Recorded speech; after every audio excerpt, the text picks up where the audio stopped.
상받는 인생, 믿음을 지킴으로 받는 상받는 인생, 이런 제목으로 말씀을 드리고자 합니다. 오늘 전도회 총회를 하는데 벌써 한 1년 동안에 섬기잖아요.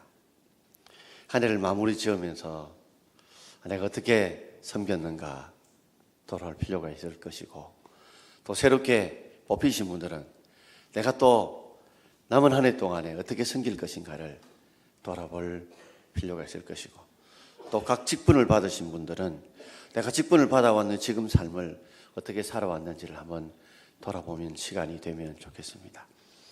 저도 한 주 동안에 무슨 말씀을 전할까 하다가 이 말씀이 계속 떠올라서 묵상하다가 오늘 이 말씀을 전하게 되었습니다. 우리 인생도 어쩌면 1년이 12월이 끝나는 것처럼 우리 인생도 언젠가는 시작이 있으면 마지막이 있기 때문에 우리가 좀 더 올바른 하나님의 합당한 상받는 인생을 살기 위해서는 한 번쯤은 우리 인생에 살아온 삶을 돌아보고 조명하는 시간이 필요하리라고 생각합니다. 요한 웨슬러가 복음을 전하면서 이곳저곳 열심히 복음과 선교 활동을 할 때 어떤 한 분이 이렇게 물었대요. 요한 목사님, 만약 오늘 12시에 하나님이 당신을 부르신다면 당신은 어떻게 갈 것 같습니까? 라고 물었더니 저는 지금 하고 있는 일을 계속 하다가 갈 것 같습니다. 그렇게 대답을 했다고 합니다. 참 부러운 그런 대답이고 저도 그렇게 대답을 하고 싶다 하는 생각이 듭니다. 우리의 사는 삶에 있어서 내가 가는 삶의 목적과 방향이 올바라서 지금 당장 주님이 불러도 난 이 일을 계속하다가 이렇게 살다 간다면 얼마나 아름답고 행복한 삶이 아닐 수 없을 줄 압니다. 이 요한 웨슬러보다 먼저 이런 삶을 고백했던 사람이 나오는데 그 사람이 바로 바울입니다. 바울은 오늘 6절에 이렇게 말씀을 하고 있죠. 자, 6절 말씀을 함께 읽어보겠습니다. 전제와 같이 내가 벌써 부어지고 나의 떠날 시각이 가까워왔도다. 디모데후서는 바울의 12권 서신서 중에 가장 늦게 기록된 서신서입니다.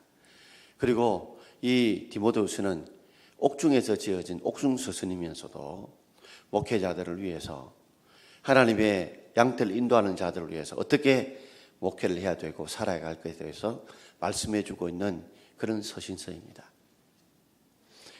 이제 디모데후서 4장에 오면서 바울은 자신의 죽음이 임박했다는 걸 알았습니다. 그래서 나의 떠날 시각이 가까이 왔다. 어디를 떠난다는 말입니까? 그가 이 세상을 떠날 바로 시각이 가까워왔다. 나의 죽음이 임박했다는 것을 알면서 그의 임박한 죽음을 앞두고 그 인생을 하나님의 제물로 드려진 인생이었다는 것을 그가 고백하면서 전제와 같이 내가 벌써 부어졌다 그랬습니다. 이 전제라고 하는 것은 하나님 앞에 이 제물을 불을 태워서 하나님 앞에 바치는 번제, 즉 희생해서 헌신해 드리는 희생 번제를 드릴 때에 그때 마지막 포도주를 붓습니다. 그래서 그 제물이 향기가 나도록 마지막 이 포도주를 붓는 것을 전제 또는 관제라고 부릅니다. 자신의 인생이 하나님 앞에 이제 마지막 불이 태워져 하나님 받으실 만한 그런 희생 제물로, 향기로운 제물로 드려질 때가 이제 가까이 왔다는 걸 알면서 그의 삶을 그가 돌아보면서 오늘 이렇게 말씀하고 있는 고백이 7절과 그리고 8절에 기록되어 있습니다. 세 가지로 저는 말씀을 드리고자 합니다.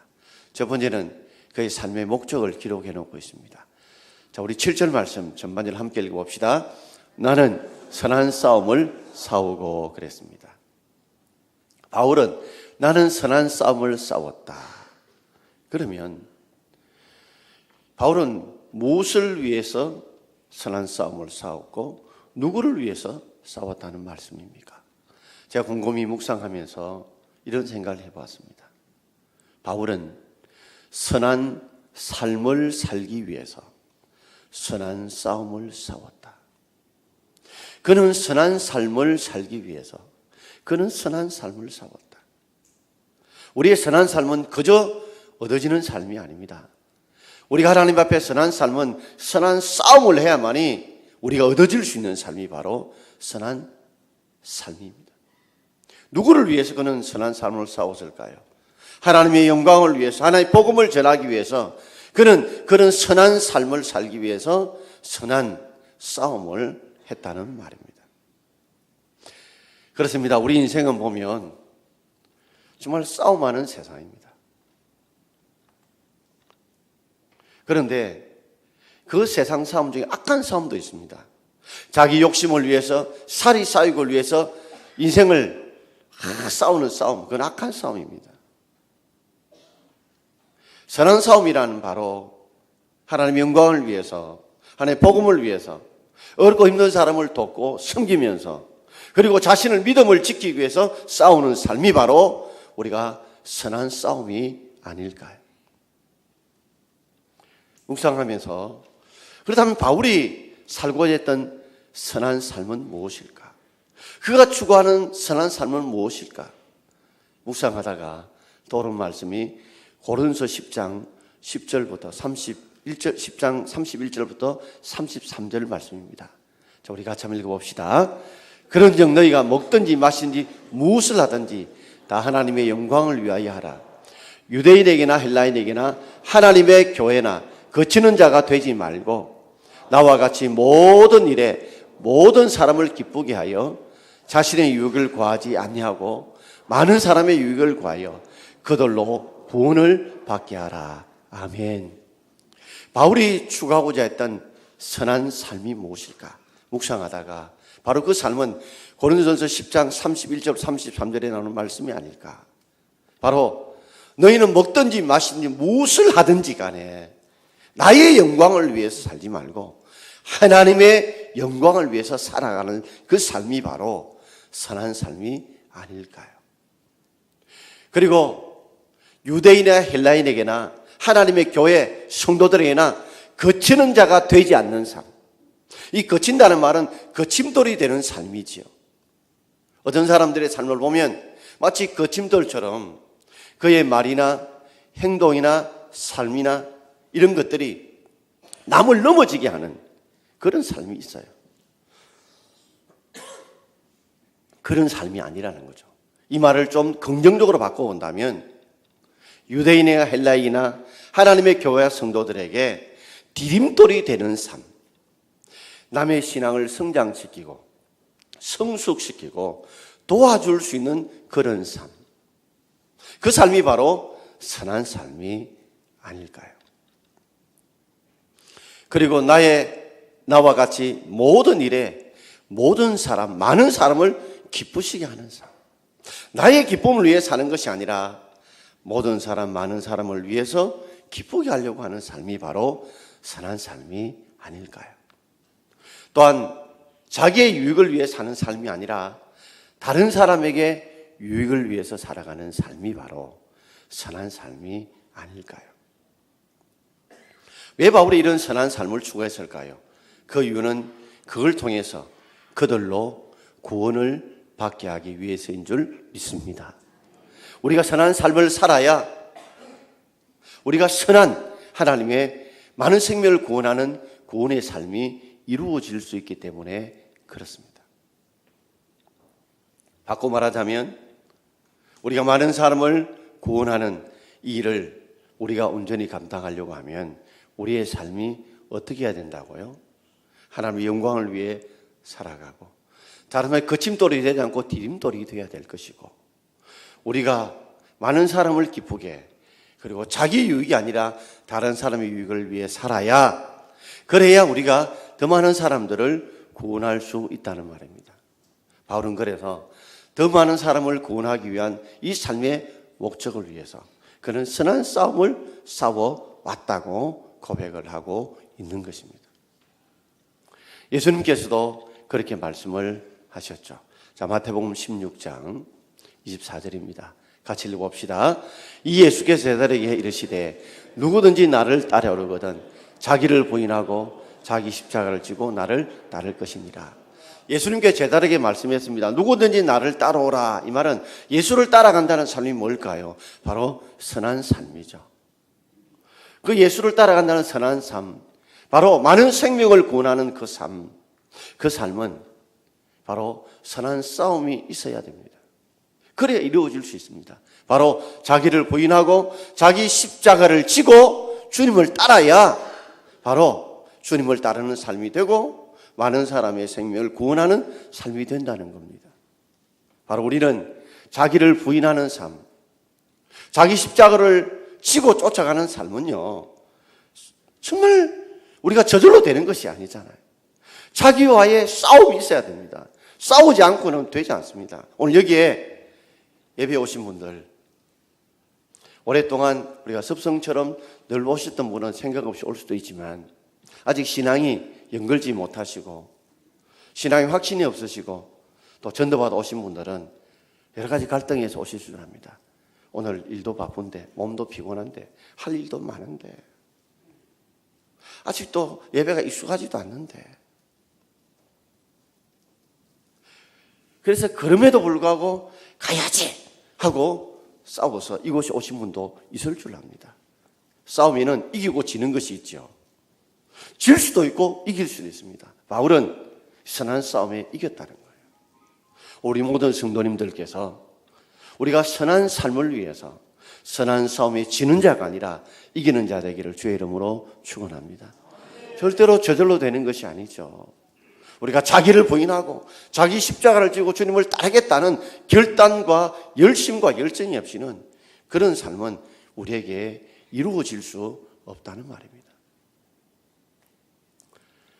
오늘 우리 모든 성도님들께서 한 해를 돌아보고 총회를 하고 또 새롭게 일꾼을 뽑으실 때도 아마 여러분들도 선한 싸움을 하셔야 될 것입니다. 그 선한 싸움이 없이는 내가 이 직분을 온전히 감당할 수 없습니다. 기도에 막 늘 깊어서 나올 수, 예배에 늘 깊어서 나오고 말씀 듣고 읽고 헌금하고 충성하는 거, 그거 늘 깊어서 나올 수 있는 사람이 몇 분 되겠습니까? 자기의 욕심을 죽이고 자기를 부인하고 자기 십자가를 지는 노력이 없이는 그 선한 싸움에 이기지 않고는 우리가 선한 삶을 절대로 살 수 없는 줄 알고 날마다 바울처럼 선한 싸움을 싸울 수 있는 저와 여러분 되길 바랍니다. 어떤 분들은 나는 선한 싸움이 별로 필요 없는데 이런 분들은 아직 그런 영적인 갈등이 없는 분이에요. 이분은 막 가만히 놔둬도 마귀의 밥이 될 수 있겠다 싶은 사람들은 주님이 건드리지 않습니다. 그러나 영적으로 바로 살려고 하면 분명히 사단 마귀가 이런 유혹과 저런 유혹을 통해서 우리를 넘어뜨린 줄 알고 선한 삶을 위해서 선한 싸움을 다 할 수 있는, 이길 수 있는 저와 여러분 되기를 주의 이름으로 축원드립니다. 두 번째는 삶의 방장입니다. 우리 7절 우리 중간절 같이 읽어봅시다. 내가 선한 싸움을 싸우고 나의 달려갈 길을 마치고 그랬습니다. 그는 선한 싸움을 싸우면서도 끝까지 어디까지 왔냐면 나의 달려갈 길까지 마쳤다. 이 마쳤다는 말 속에서 그의 죽음이 임박해 있다는 것을 알 수가 있습니다. 그가 이 사명의 길, 복음 전하는 이 삶에 달려갈 길을 그는 중도 포기하지 않았다는 거예요. 끝까지 달려왔다는 겁니다. 그 사명의 길을, 그 복음의 길을, 선한 싸움의 길을 그는 포기하지 않고 끝까지 마지막까지 달려왔다는 겁니다. 여러분, 지금 여러분들이 달려가고 있는 그 삶의 길이 올바른 길이십니까? 여러분이 지금 현재 살아가고 있는 삶의 그 길이, 달려가고 있는 그 길이 하나님이 기뻐하시고 원하시고 그리고 하나님이 받으실 만한 길이라고 생각이 드시나요? 100m를 달리거나 마라톤을 뛸 때에 보면 아무리 열심히 잘 뛰어도요, 그 달리는 선을 벗어나면 실격입니다. 마라톤을 아무리 열심히 42.195칸이라 그 먼 길을 달리고 1등을 해도 그 선을 벗어나게 되면 실격입니다. 우리 하나님께서 우리에게 우리가 달려갈 길이 있습니다. 하나님 말씀의 길이 있고 성김의 길이 있고 사명의 길이 있는데 그 길을 피하고 싶어서 잘못 우러나 치우치고 그 달리기를 벗어간다면 주님이 결코 기뻐하는 삶이 아닐 줄 압니다. 오늘 바울은 그 길을 걸어간다고 표현하지 않고 달려갔다고 표현합니다. 그는 정말 최선을 다해서 나에게 주어진 사명의 길을 향해서 그는 열심히 달렸는데 이제 마지막 꼬린 지점까지 바로 도착해 있다는 겁니다. 혹시 우리가 살아왔던 삶들 속에서 나의 달려갈 길을 지금 중도에 포기하거나 낙심하거나 걸어가고 있는 자들이 있다면 오늘 그 길을 향해서 열심히 달려갈 수 있는 저와 여러분 되기를 주의 이름으로 축원합니다. 그는 이미 고린도서 9장 26절에서 이렇게 말씀해 놓고 있습니다. 같이 읽어봅시다. 그러므로 나는 다름질하기를 향방 없는 같이 아니하고 싸우기를 흑원을 치는 같이 아니했다. 나는 다름질하기를 향방 없는 같이, 향방은 방향이란 말과 같은 말이죠. 방향 없이 막 달리질 않았다. 나는 싸우기를 권투할 때 싸울 때 뭐요? 권투 선수가 아무 때나 허공이라 주먹을 날리지 않지요. 정확하게 타깃을 향해서 주먹을 날리듯이 나는 허공을 치는 같이 치지 않고 방향을 바로 잡고 그렇게 살아왔다. 그렇게 내가 충성했다라고 고백을 하고 있습니다. 오늘도 우리 모든 삶의 자리에서 아무리 빨리 간다고 세상은 중요하다지만 더 중요한 것은 빠르기보다는 방향입니다. 방향이 틀리면 아무리 빨리 가면 빨리 갈수록 더 멀어질 뿐이에요. 그러면 오늘도 예배드리는 내 마음이 방향이 바른지, 내가 주님 앞에 살아가는 삶의 방향이 바른지, 내가 섬기는 삶의 모습의 방향이 바른지를 우리가 점검하면서 오늘 바울처럼 나의 달려갈 길을 마칠 수 있는 저와 여러분 되기를 바랍니다. 마지막으로 바울은 그의 삶의 과정을 이야기하면서 7절, 마지막 절까지 한번 읽어보겠습니다. 나는 선한 싸움을 싸우고 나의 달려갈 길을 마치고 믿음을 지켰으니. 제가 디모데 4장 7절 보면서 가장 제게 큰 도전을 주고 감동을 주었던 그 귀절은 믿음을 지켰다는 겁니다. 우리도 선한 싸움을 싸우지요. 우리도 달리기를 가지요. 그러나 나는 정말 믿음을 지키면서 선한 싸움을 싸웠고 나는 믿음을 지키면서 달려갈 길을 달려왔느냐, 아니면 믿음을 배신하고 믿음을 떠나고 살진 않았는지 나를 돌아볼 시간을 가졌습니다. 에덴 동산의 아담과 하와에게 하나님께서 축복해 주셨습니다. 모든 걸 다 주셨어요. 그리고 단 한 가지, 동산 중앙에 있는 선악을 알게 하는 나무를 먹지 마라, 그 열매를 먹지 마라 했는데 불구하고 그 믿음을 지키지 못해서, 하나님 말씀을 믿음을 지키지 못해서 결국에는 선악과를 따먹음으로 동산에 쫓겨나지 않았습니다. 하나님께서 이스라엘 백성들에게 분명히 가나안 땅을 주겠다 약속하셨고 그 광야 기간 동안에 구름 기둥과 물 기둥으로 인도하시고 하늘에 만나를 주시고 메추라를 주시고 반석을처럼 물을 주셨고, 그래서 가데스 바네아에 왔으면 그 험난한 삶의 과정 동안 하나님이 함께 해주셨다면, 그런 전능하신 능력으로 홍해를 가르는, 홍해를 육지까지 건너는 그런 기적을 처음 했다면, 아무리 가나안 땅에 아주 강력한 산성이 있고 거대한 족속들이 있다 할지라도, 철병가가 있다 할지라도 하나님이 함께 하시면 정복할 수 있다, 하나님이 이 땅을 주신 약속대로 이룰 수 있다는 걸 믿고 가야 되는데도 불구하고 하나님의 약속의 말씀을 믿고 하나님의 능력을 믿기보다는 오히려 저기는 성읍이 거대하다, 견고하다, 저 안악 자손 덩치 큰 아주 대단한 사람들이 거기에 산다, 저들은 철병을 가지고 있기 때문에 우리는 못한다. 그들은 믿음을 지키지 못해서 결국 광야 40년 동안 그들은 힘든 어려운 고생을 겪지 않았습니까? 그러나 40년 후에 여호수아를 중심으로 해서 믿음이 견고히 서서 믿음을 지킬 때에 건널 수 없는 요단강을, 하나님 범람하는 강을 막게 하셔서 육지처럼 건너게 하시고, 여리고성을 도저히 있을 수 없는 방법인 하루에 한 번씩 6일 돌고 마지막 날에 양강 나팔이 볼 때 함께 고함을 칠 때 여리고성이 무너지게 하는 것은 바로 믿음을 지킬 때에 믿음대로 이루신 하나님의 역사를 경험하여 그들이 가나안 땅을 정복하지 않았습니까? 오늘도 우리가 믿음을 지킬 수 있는 저와 여러분 되길 바랍니다. 정말 세상 가운데 우리가 믿음을 지키며 살기가 어렵습니다. 이 말을 조금 더 깊이 묵상해 보면 바울이 선한 싸움을 싸울 수 있는 힘은 믿음에 있었습니다. 하나님에 대한 말씀에 대한 믿음, 하나님의 능력에 대한 믿음이 있었고, 그가 달려갈 길을 멈추지 않고 달려갈 수 있는 그 힘은, 그 역경 가운데 이길 수 있는 힘은 바로 하나님의 능력에 대한, 하나님의 말씀에 대한 믿음이 있었기 때문에 그가 선한 싸움을 싸워서 이기고 달리기를 마칠 수 있는 그런 은혜가 있었는 줄 믿습니다. 오늘 우리 모든 성도님들, 우리가 선한 싸움을 이길 수 있는 원동력과 달려갈 길 믿음의 길을 마치는 힘은 바로 믿음에 있는 줄 믿습니다. 그래서 바울은 이미 로마서 1장 17절에 이렇게 표현을 해놓고 있죠. 같이 읽어봅시다.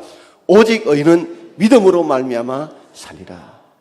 우리가 예수 그리스도를 믿고 구원받은 이 의인들은 뭘 말미암아 살아야 됩니까? 돈으로 말미암아 사는 것도 아니고, 사람으로 말미암아 사는 것도 아니고, 근세와 명예로 말미암아 사는 것이 아니라 우리는 믿음으로 말미암아 살아야 될 줄 믿습니다. 세상을 살아가면서 우리에게 돈도 필요합니다.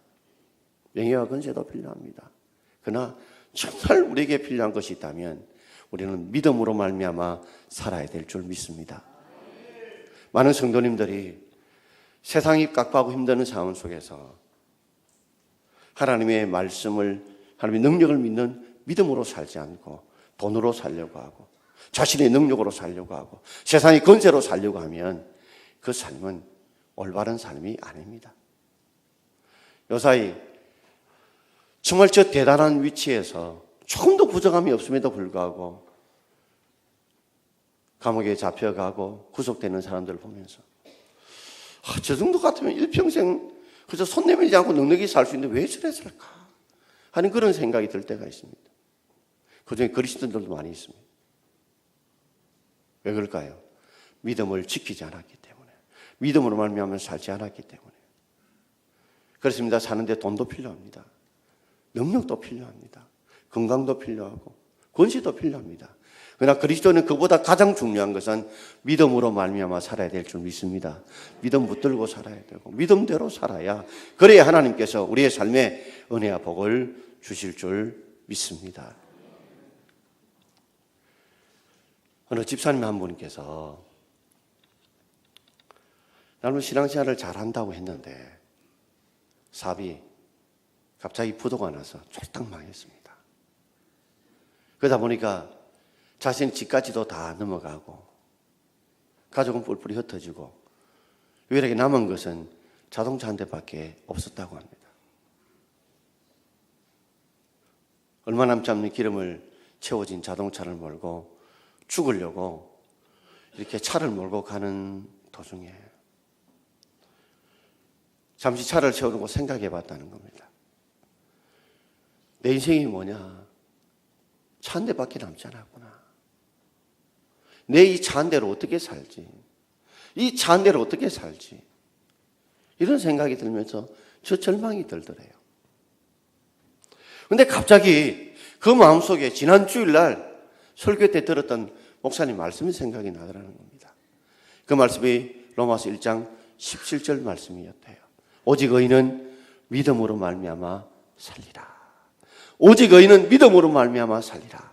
그 말씀이 번뜩 그의 마음속에 떠오르더라는 겁니다. 그래, 내가 차 한 대로 살고 돈으로 살았던 인생이었구나 생각하면서 자살하러 가려는 그가, 그렇다면 나는 말씀대로 한번, 믿음대로 한번 살아보자. 믿음으로 말미암아 한번 살아보자. 그리고 이전에 자신의 삶들을 돌아보니 믿음대로 사는 삶이 아니었대요. 자기 욕심대로 살았던 삶이고 돈대로 살았던 삶이고 자기의 주관대로 살았고 자기 경험대로 살았던 삶이었다는 게 다 드러나더라는 겁니다.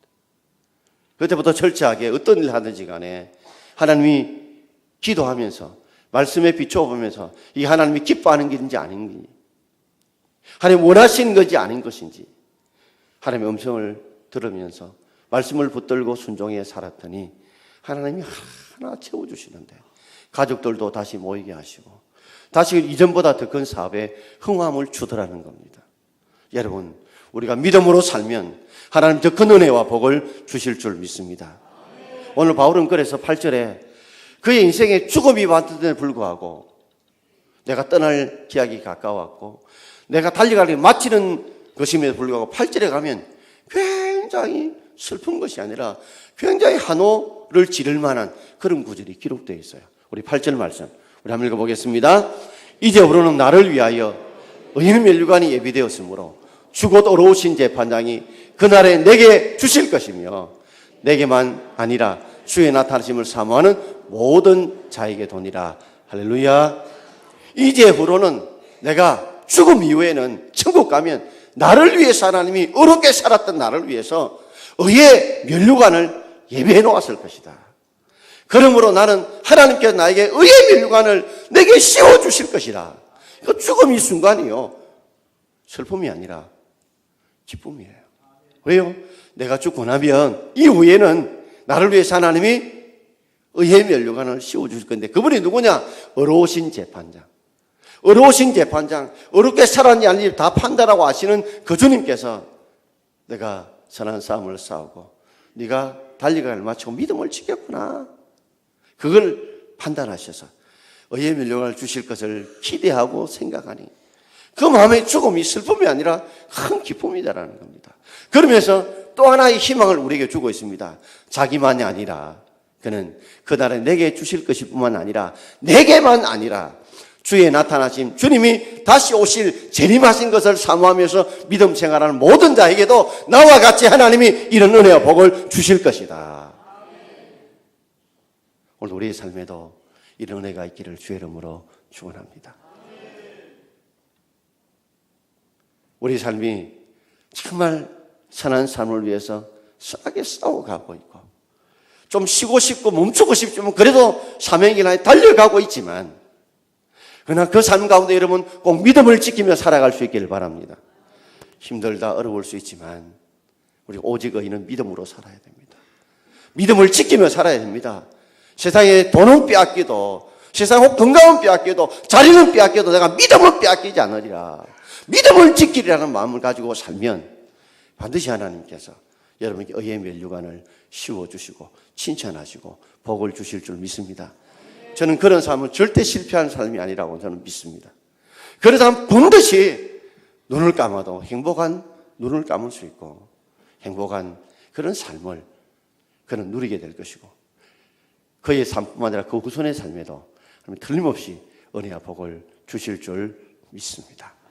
자, 오늘 저는 여러분과 함께 찬송을 하나 부르고 싶습니다.